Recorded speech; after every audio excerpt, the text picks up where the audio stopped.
Hey, it's Wednesday night and it's 7 p.m. Y'all know what time that makes it. It's time for the South Carolina Cannabis Conversation. All right, we're going to give it a minute or so here, let a couple of people join the conversation here with us.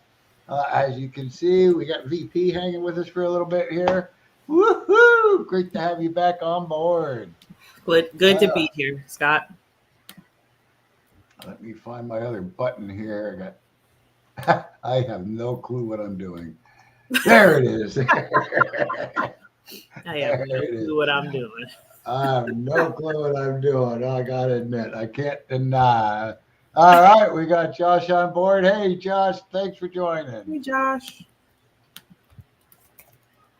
Oh, and we've got Jennifer come on board already too. Jennifer, good to see you. All right, I got it already scrolling. I might as well open my mouth and say it.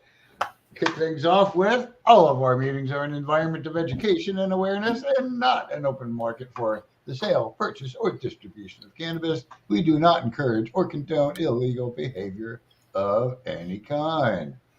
And I usually follow that up with don't forget to follow us on social media. I probably post more to Facebook than any place else, but we do post to Instagram and to Twitter or to X if it's called that yet. We don't know. And also, don't forget to subscribe to our YouTube channel. Hit that bell notification button so that it can remind you when our conversation is kicking off. Last but not least, in our little intro section here, don't forget to visit our website at scnormal.org and support our sponsors. They are the reason we still exist after 6.5 years here in the Charleston area. Please support our sponsors. Not just our sponsors, our members and our donors also help support us, but our sponsors do help, and we appreciate them very much. So please show them some support. All right. It is that time where we usually kick off the intro and agenda. I always tell people lately that I'd throw this over to VP at this point, but she's been so busy with life and family and all the good stuff. And to be quite honest with you, for tonight, the intro is, hey, y'all. And the agenda is, what did I just say? I don't have a freaking clue what I'm doing. Fair enough. That's why I'm glad to be here today too, Scott, so we can have those getting the band back together and having some conversations. Yep. That's why we have a little bit of something we can bounce back and forth with, because I posted it. I opened up. I usually try and get the StreamYard studio and the pre-announcement out like on Mondays before the Wednesday call. Most times it happens on Tuesday, and I opened it up on Tuesday morning going, what the heck am I going to talk about on Wednesday night? Yeah. And it sat there open on my desk for hours and hours. It's tough, and so I finally decided I'm going to throw back to the beginning of July where it was question and answer time. Just sort of an open conversation, chat about whatever's kind of going on, whatever reaches the top of our heads at the moment. So, well, that's good because I've got a couple of topics for sure. I think that we can bat around a little bit because I was having some conversations earlier with Mecca about which Becca is my partner also in both life and in business. But we were talking a lot about THCA, hemp versus marijuana, why that even exists, why there is a hemp versus marijuana, especially when they are the same thing, and how truly it just becomes a game of wordplay within our legality system. And we've talked about that before here, but I think it's definitely worth mentioning again because I also had the opportunity to visit Crown Town in Columbia, Crown Town Cannabis. So I can talk a little bit about my experience there too. But what you think, Scott? You want me to dive on in, or it looks like Josh has something in here.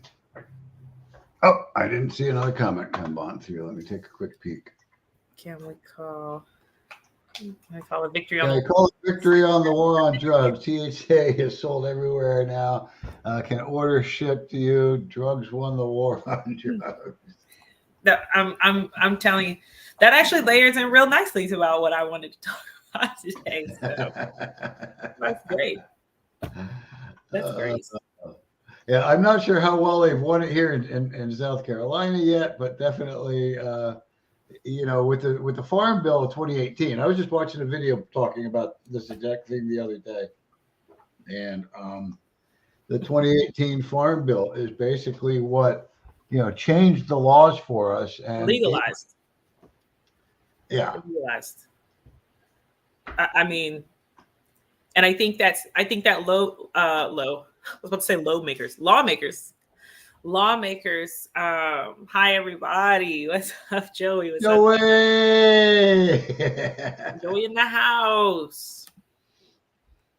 Yeah, this, what Josh said is really interesting. I'm just going to go ahead and go into this this rant I had earlier.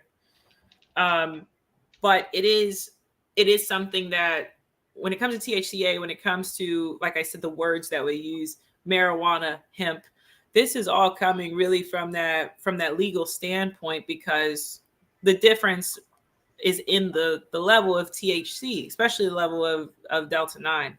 And even if you wanted to broad stroke and say THC, it's the level of THC. Well, THCA is not THC. It's the precursor to a Delta 9 THC. So it's very, it's something that needs to be, I think that there's a big power to the people moment here that I think is getting overlooked, especially in South Carolina. But there's a power to the people moment here where, hey, enough is enough with the games in terms of, well, this is what marijuana is, and this is what hemp is, and this is what you can sell, and this is what you can't sell. Because that's what in Crown Town, the shop that was called Crown Town Cannabis in Columbia, but they were told that they had to remove cannabis from their name. They were describing how the difficulties when it came to the flower piece, and how SLED operated with them in that kind of space, and investigating their things. And I think what's interesting too is that there's this really interesting war on flower, which is directly tied to stigma and stereotypes and prejudices, which needs to be seriously addressed by our lawmakers, because there are times where I've seen a big deal made about flower when a shop has an edible that would trump the doggone flower. That's like, so you're going to allow for this, but not for this. And why is that? It has to be because of the stereotype. It has to be of the stigma. And those things are rooted very much so, we know, in prejudice and in racial viewpoints. So that's something that it needs to be addressed here.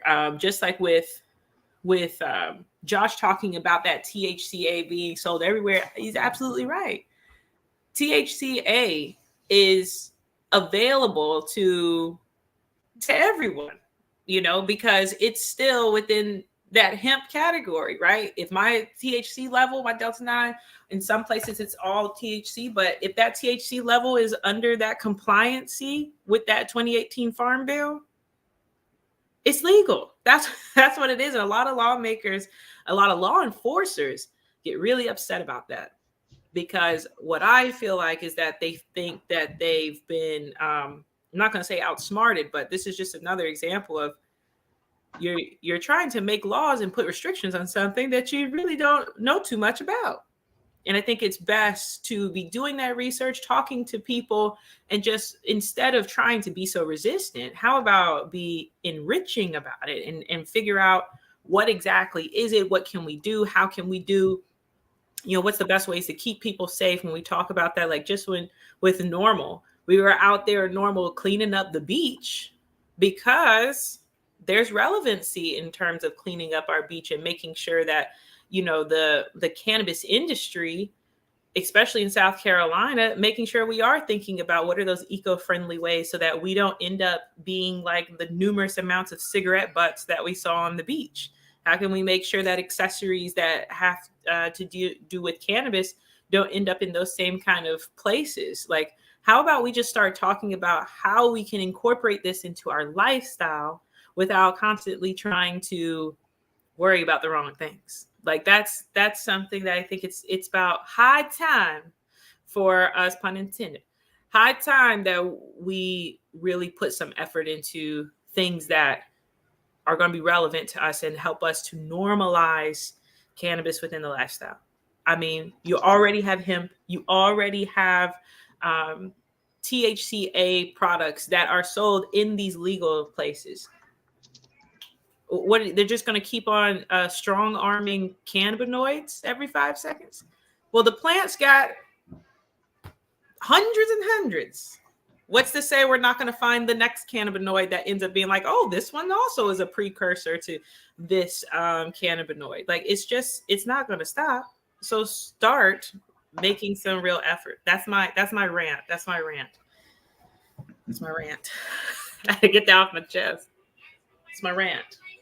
Well, I think one of the other sort of interesting comparisons, I guess was the best way to phrase it, comparisons to what we're dealing with flower in South Carolina.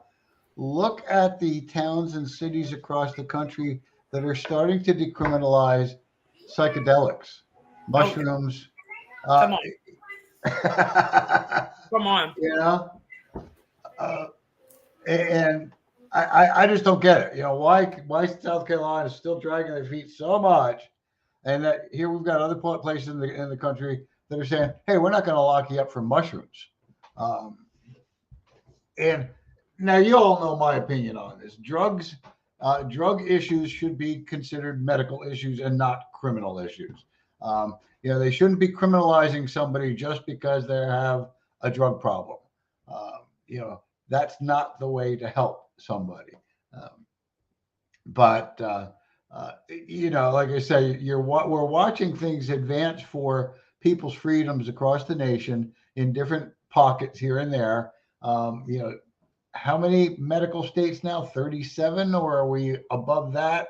You know, I think 24 recreational states now. I might be off on the numbers a little, but we're really growing. The larger portion of the population of our country has already moved forward, and you know, South Carolina is still sitting in the background, like, well, it's a gateway. It's a gateway to drug. You're all a bunch of Cheech and Chongers, and again, playing off those same stereotypes that Vaughn was just talking about.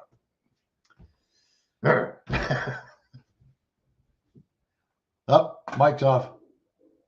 There we go. Same old thing over and over again. I think is definitely getting very ridiculous. And that's why even moving forward and the things that we're doing with NORML is, you know, whatever it is that South Carolina decides to shake out in or invest in, and we're seeing that a lot with other groups that are working towards marijuana reform, they are more inclined to back the medical, and that's because of the fact that I feel like that's kind of the closest thing that could happen.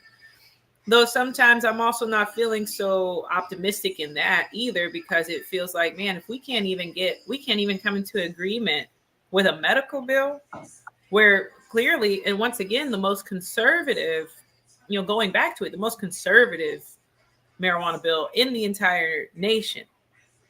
And South Carolina is having a hard time passing that.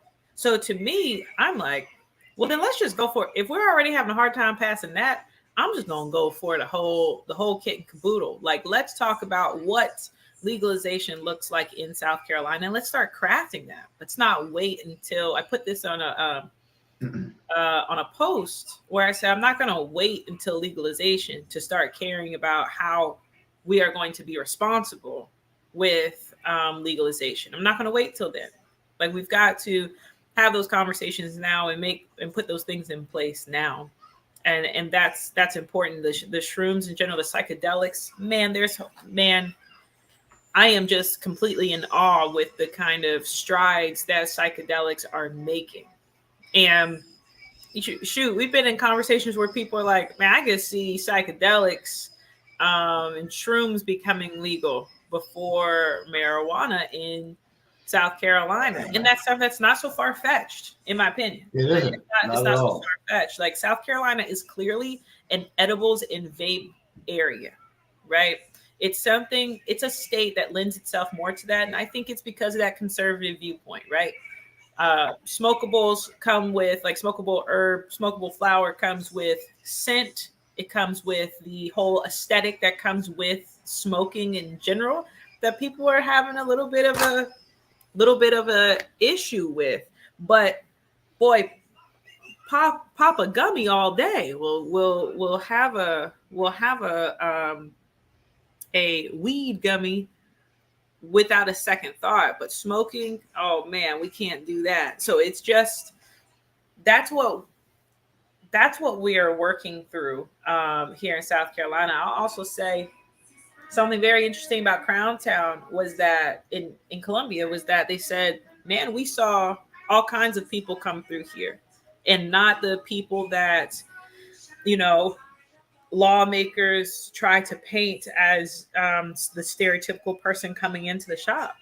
These are older folks. These are folks with pains and ailments who, once Crown Town ran into the issues they ran into, guess what? Those same people who were coming and getting relief had to show up and could not get the relief that they had become accustomed to because it had been pulled off the shelves. That's directly affecting South Carolinians. We're directly taking something away from South Carolinians that are helping them, that they have found that has helped them. We're taking away from business owners and people who, even if, Crown Town didn't originate in Columbia, it actually originated in Charlotte. But the people who work there are South Carolinian citizens. So what are we doing now? We're taking, I'll give you a storefront and you can pay all day long. I'm a business owner. You got to pay taxes, right? We're going to pay taxes. So what's not only that, you have to take the word cannabis off the window, not because the word cannabis is illegal. We just don't like it. There it is, Scott. There we go. Which also is not. We don't like it. I mean, yeah. That's all they got is we don't like that word. It reminds me of frickin' Sandy Sen. I don't like the leaf, or not only Sandy Sen. There was other legislators in our state legislature. They didn't want me showing a leaf, or not even a regular leaf. It was sort of a like representation that doesn't even look like a real leaf. And they didn't want me to show it because it would trigger our legislators. They would get so triggered, because of the leaf and the word. Well, and I definitely get triggered when I'm seeing that people's livelihoods and people looking for relief are not able to find that relief. That's disturbing, it's something that says, instead of instead of making a big deal about the word cannabis, how about spending some time with the business and seeing who are your clientele? Who are the people that come in here? How about talking to the people that are actually purchasing, or why they can ask them why do you want to purchase this? That's something that, I'm just saying, do a little bit of boots on the ground research. And that to me that's the letdown, I feel like, especially with Crown Town, not with them specifically. And this is still me, researching and learning more things about the situation. But one thing I can say for sure is, man, where is the care for the folks who need these products? Like where's the care for that? So I see Jennifer put something in here too. Like we say a lot here, we talk about the medical bills, but the medical bill isn't the only thing that can help people with their medical needs. Right. These CBD and hemp shops are already doing that.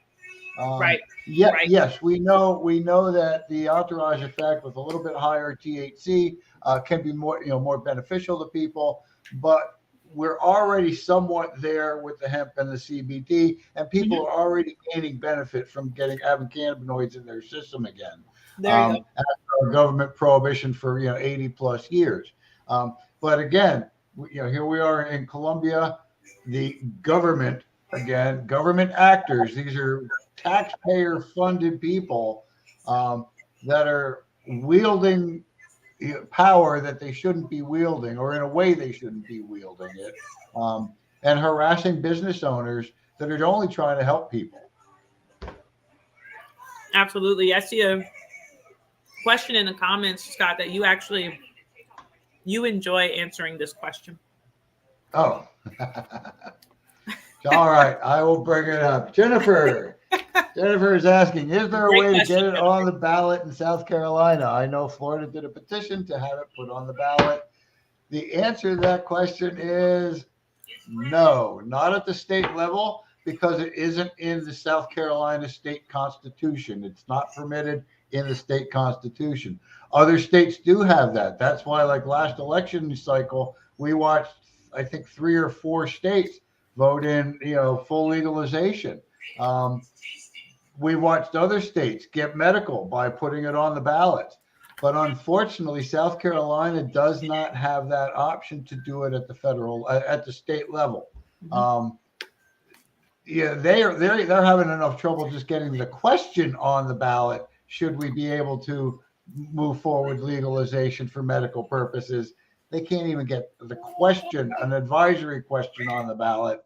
Um, but now, mind you, the other side of that is we can we can do voter initiated ballot initiatives at the municipal level. So that's the city, state, or city and town or county municipal level.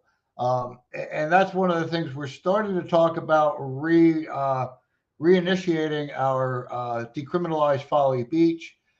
We feel that that's a small enough target, and it would be a great first target to try and decriminalize simple possession of cannabis in Folly Beach. Now, mind you, when we talk decriminalization and when we talk about these ballot initiatives at the local level, all they can do, they can't change the law. They can't change the state law.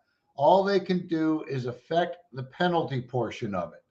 So whereas the state law says if you're caught with less than an ounce or less of marijuana, you could get 30 days in jail and what is it, a $200 fine plus court costs plus P-test costs plus all those other costs they throw in.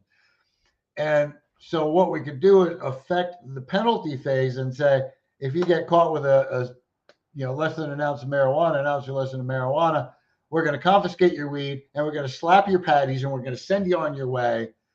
Or maybe on the outside, we're going to give you a traffic ticket, like a $25 or $100 ticket, civil citation, which carries it's not a misdemeanor, it's not a felony, it doesn't carry criminal weight with it.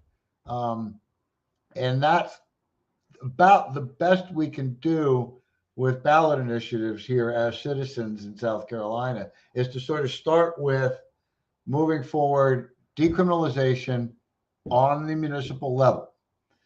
I've been watching them do it up in Ohio for the past couple of years. I think they've got over 27 towns now decriminalized. And what that does is that sends a loud and clear message to our legislators that these people want this and they want it so bad, they're willing to go out and collect the signatures and force the issue and get it on the ballot. Now, I believe it's Florida. You talked about Florida getting it on the ballot. They're getting pushback from their attorney general. They're trying to disqualify the signatures, everything that the government can do to push back against the citizens' rights to do a ballot initiative. They're trying to do it. And it's not the first place that has done that.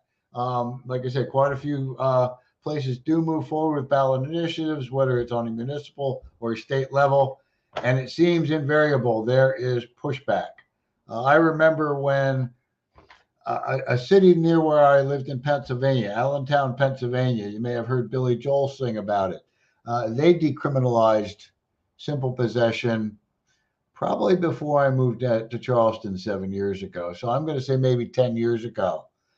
But one of the first things you saw on the news is the local police in Allentown said, well, screw them and their little city ordinance. We're not going to follow their decrim ordinance. We're going to follow state law, and we're going to continue to arrest people in this town. And it took about a year for law enforcement to get in line with Allentown and abide by the city and the people's will in the city of Allentown at that point. So that's the long answer. Hey, we got Mickey showed up. Since you mentioned Ohio.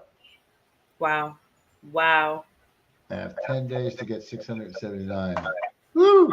Ooh, so if anyone knows anyone in Ohio, man, wow. 679 signatures. Wow. Yeah. I'm hoping that can, I definitely, who do I know in Ohio? Look at me over here. And that's one of the things where, like, when we were trying to do our petitions a couple of years ago, pre-COVID, people are more than willing to sign the petition.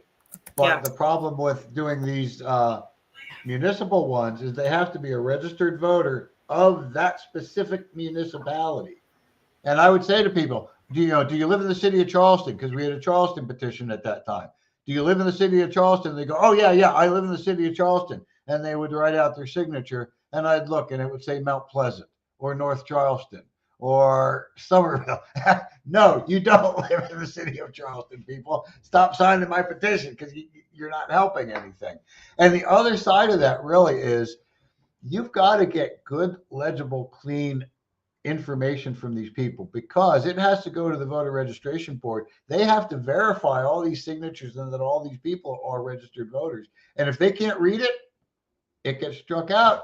It gets tossed out. So, like, here's our example: Folly Beach. If we wanted to try and get it on the ballot down there, I believe the numbers are probably still similar to what they were a few years ago. We need about 400 signatures. Our goal would probably be to collect about 800 signatures, just to make sure that we have more than 400, and that when they go to be certified, that we, even if they throw half of them out, we still have enough. So that's the hope.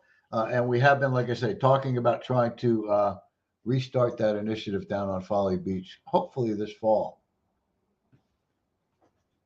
Yeah, I was just reading up on Ohio because now I'm like very intrigued. By the so thanks, Miggy. Thank you. Getting those by August 4th. First off, I think is completely doable, especially if they've already gotten the kind of backing that they have. I'm also, what I wanted to see was, and it says it right here. It says the ballot measure, this is from AP News. The ballot measure proposes allowing adults 21 and over to buy and possess up to 2.5 ounces of cannabis and to grow plants at home. A 10% tax would support administrative costs, addiction treatment, municipalities with dispensaries, and social equity and jobs programs. If the issue passes, Ohio will become the 24th state to legalize cannabis for adult use. And the outcome of the special election October 8th on whether to raise the bar for passing future constitutional amendments wouldn't impact the marijuana question. That's great too. So that is, they legalized medical marijuana in 2016. First dispensaries opened in 2019. Now they're going for that recreational. And I think that that's something too that is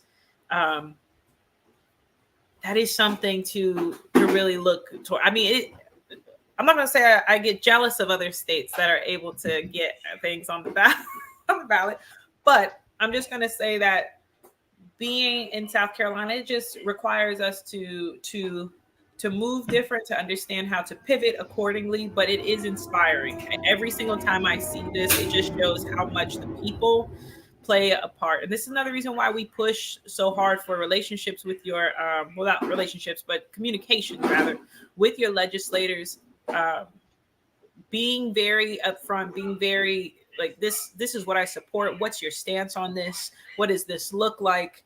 That is the kind of push that South Carolina needs for sure. And I think to us find that legislator or group of legislators who are going to stand firmly on this. We know, we see, we could beat this drum all day. We know that there's Democrat sponsored legislation or proposed bills and things of that nature that don't see a lot of movement, but we can change that, y'all. I'm telling you, we can. Scott, you had something to say. Yeah, I wanted to sort of emphasize your point about contacting legislators, because one of the biggest things I hear from legislators is, I don't hear from people support marijuana. I hear from all the people that are against it. I mean, we hear that quite often from legislators. Yeah. They claim, this is their claim. Their claim is that their constituents are telling them not to legalize medical marijuana, not to move forward with marijuana law reform. And I kind of find that a little hard to believe. But on the other side of it, I also know there's a lot of people in South Carolina that are afraid to be vocal. They're afraid they're going to get on some sort of watch list from their local law enforcement, or they're going to be, if they're vocal about it publicly, their boss is going to hand them a cup to pee in, or any number of things.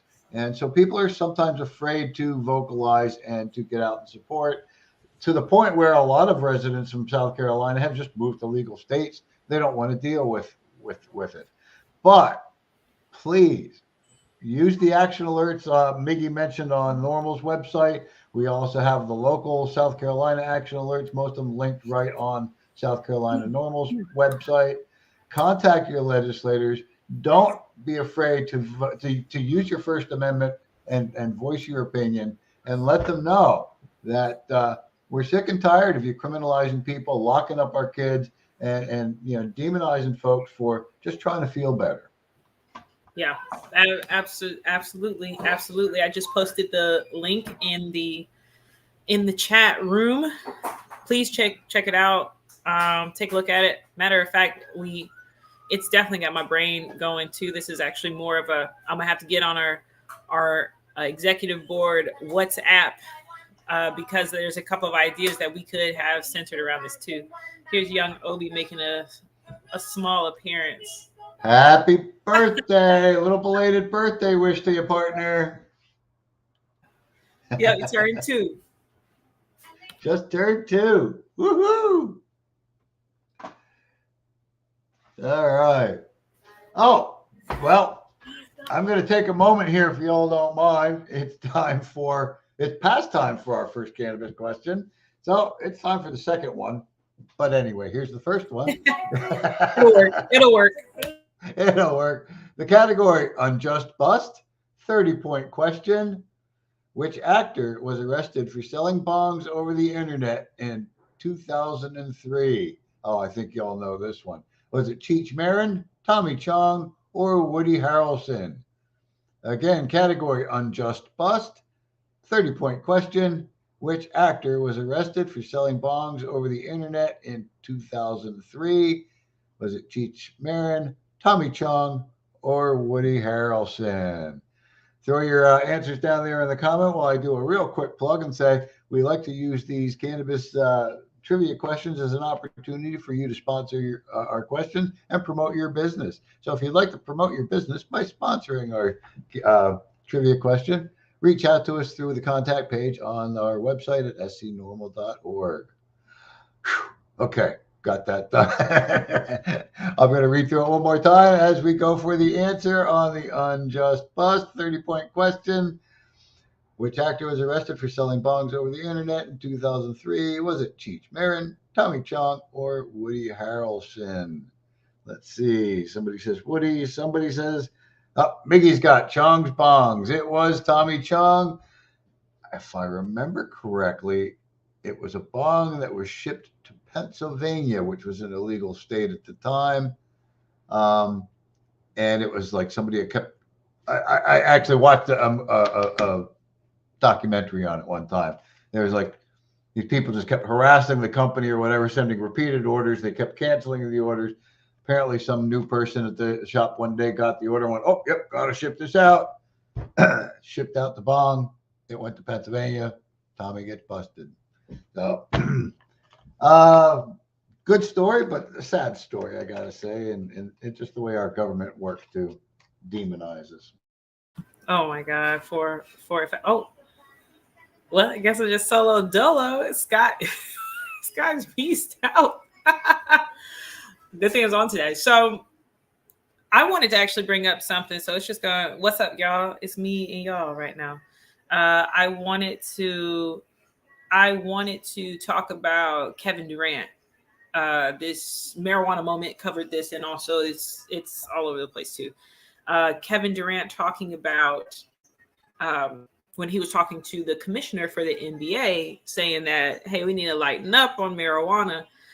There was just some really cool sound bites from this particular interview that Kevin Durant did that I thought was super cool and just was very, very much in the vein of normalizing. And I'm always amazed by what celebrities and just star power in general, what it can do and what it can influence athletes, things of that nature. It cannot be underestimated, especially in these kind of spaces and places. What's up, Scott? Scott's back. I lost one of my cameras here. I don't know why, but the other one's on now. Well, clearly you are prepared. So I started talking about, or did you heard me already? Started talking about Kevin Durant. I wanted to. I heard the name as I was logging off. Yep. I'll have to scoot out soon, but I wanted to just mention this because this is more from a national viewpoint. But there's some lines in here that I'm absolutely going to be using, and so Kevin Durant said that it says he's teamed up with the online marijuana marketplace Weed Maps on a campaign to destigmatize cannabis. He said at a CNBC event, and he said that the NBA commissioner agreed with him. He said, it's the NBA. Everybody does it. It's like wine at this point. And that to me is it's just so true. It's just so true. And I like that he said it's like wine because, alcohol having gone also through its own prohibition, right? And when we think about wine and we think about now just how integrated alcohol is into everyday life, honestly, especially in terms of like recreationally, it's everywhere. So for him to compare it to wine, I thought it was cool. I thought it was very cool. And I thought it was a great way to kind of, that's going to hit home for some people. That's going to make people kind of turn their heads. And I'm really interested in this campaign that Kevin Durant has signed up with. I think it's going to be pretty cool to see how it unfolds and what kind of impact it's going to make. I think it's very cool. He also said in here, another big part of this was that when he walked in to talk to the commissioner, like he was looking to kind of persuade him to lift like a cannabis ban for the ban on the banned substance list for players. He said he walked in smelling like weed. He came in smelling like cannabis. And he said, that my point was already made in that kind of space, kind of like where he stood, where he said he started by noting that he smelled, Kevin Durant started the interview by saying noting that Adam Silver, the commissioner, smelled it on him when he walked in. He said, I didn't really have to say much.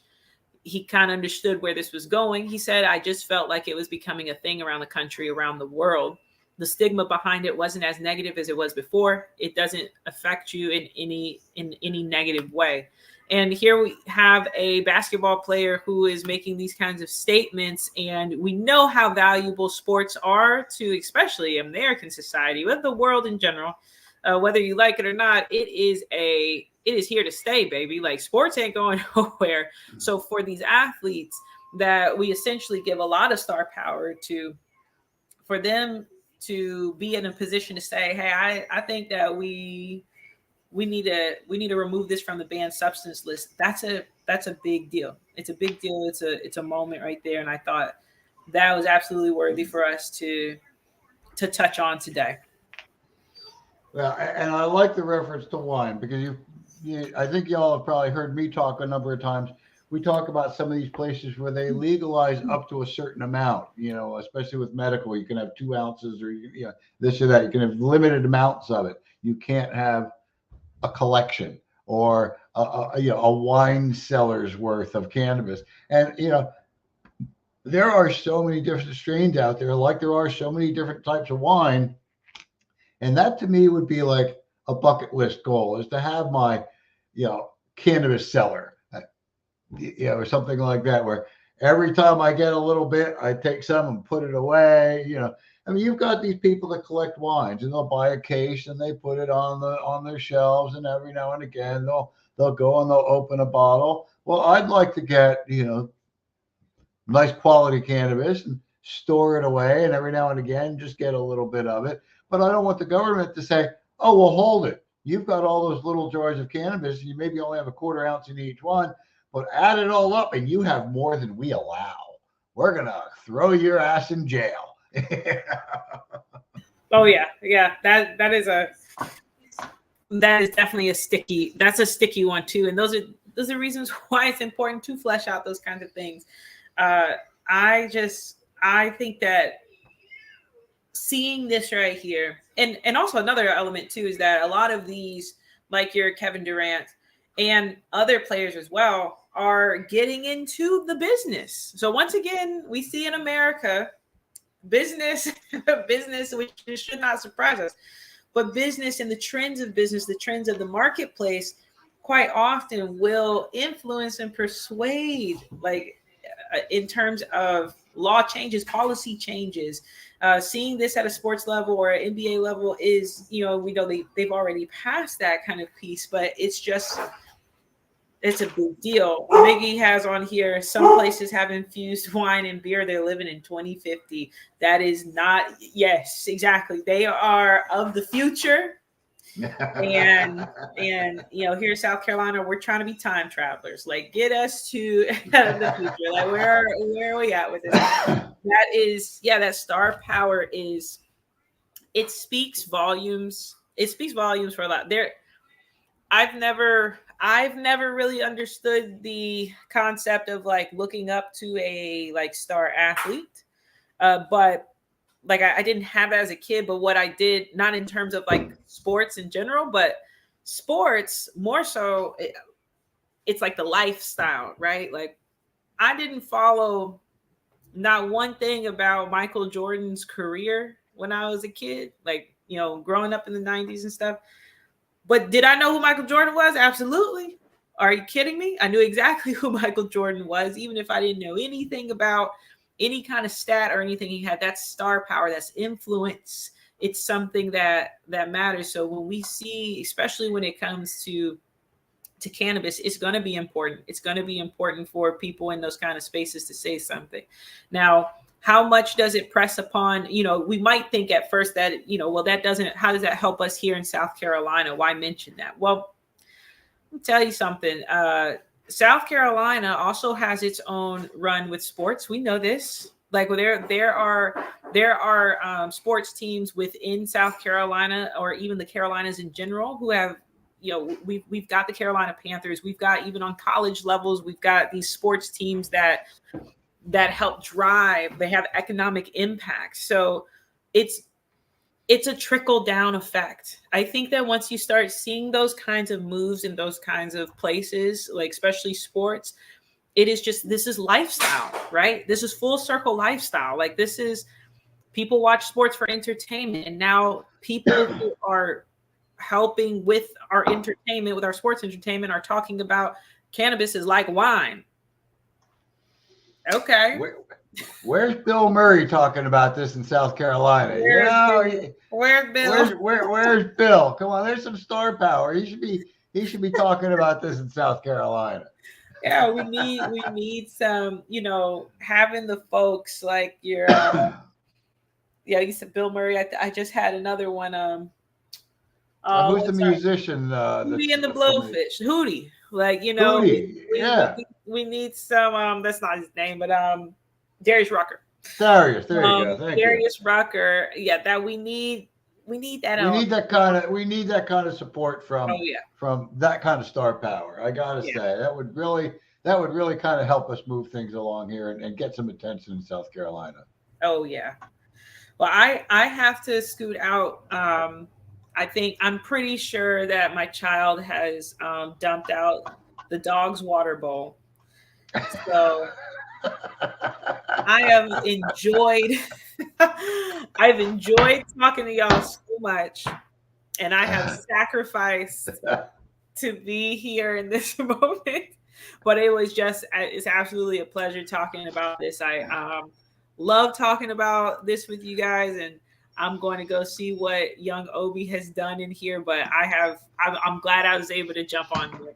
Well, we're glad you were able to join us tonight, and we always look forward to when you can squeeze in a few minutes to join us. You have yourself a great night. Love it to the family. Y'all too. Peace out, y'all. So long now. All righty. Well, that's kind of it for the night. I don't have a whole lot really to talk about after that. That was a lot of fun.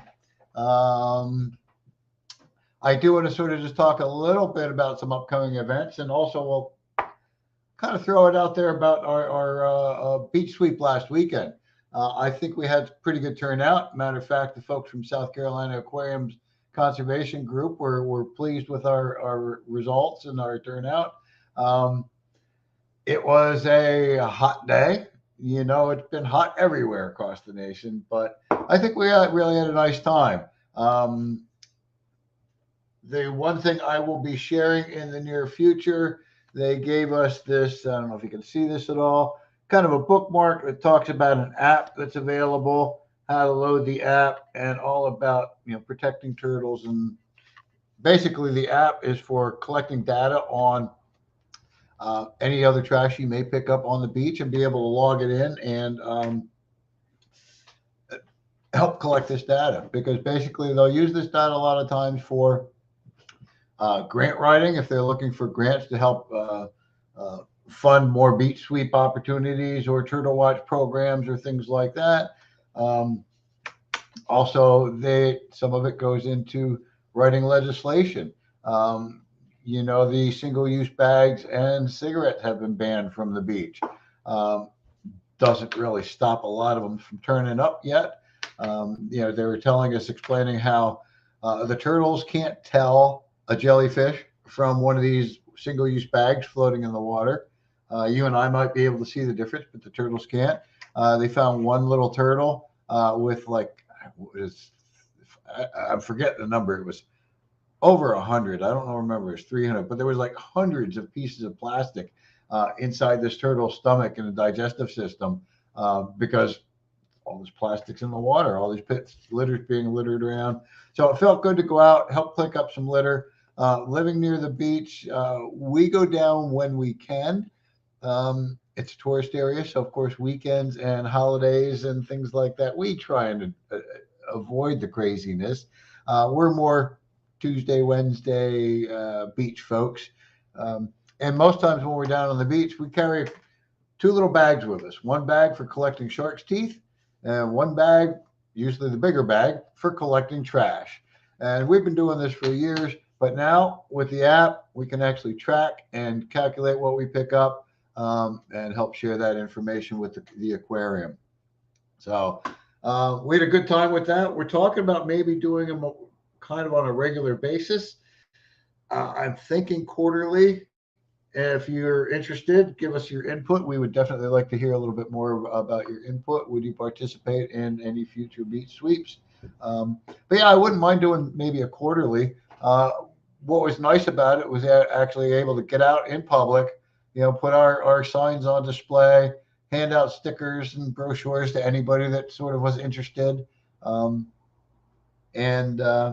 it's been a while since we've been out and about on a regular basis. So that did feel good. Also coming up August 4th, Friday, August 4th, I'm planning to be over at Reggae Night again for the last one of the season at James Island County Park. Barring any weather problems or anything, I have already requested the night off, so I should be able to be there. Come on out and join me, sit and listen to some music and talk about cannabis, and maybe hand out a couple of stickers while we're there. And I forget, we've got a couple of other things that as a board we're sort of talking about in the background, but we don't have any solid plans yet. We are talking about doing some sort of a picnic this fall. And as I mentioned earlier, we're also talking about starting to do a petition drive on Folly Beach to try and decriminalize Folly Beach. Loose plans on that. We're probably going to run it something like October, November, December, into January, maybe into February. And we might not start as early as October, probably more like November, December, January, February, March, or not March, February. That's a point of the year where we don't have a lot of the tourists around. It should be a little bit easier to find the voters and the residents there on Folly Beach. And I just think it would be great to have Folly be the first city in South Carolina to decriminalize. They already get sort of accused or likened to having that Jimmy Buffett vibe, kind of the old hippie vibe, versus some of the other beaches around that might be a little bit more hoity-toity or something like that. So I think it'd be a perfect spot.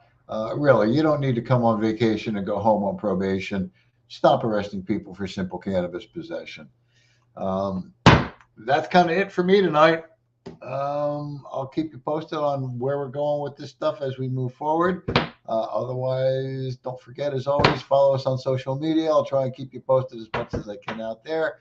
And join us back here again every Wednesday at 7 p.m. for the South Carolina NORML Cannabis Conversation. Thanks again, all. You have a nice night. Bye-bye.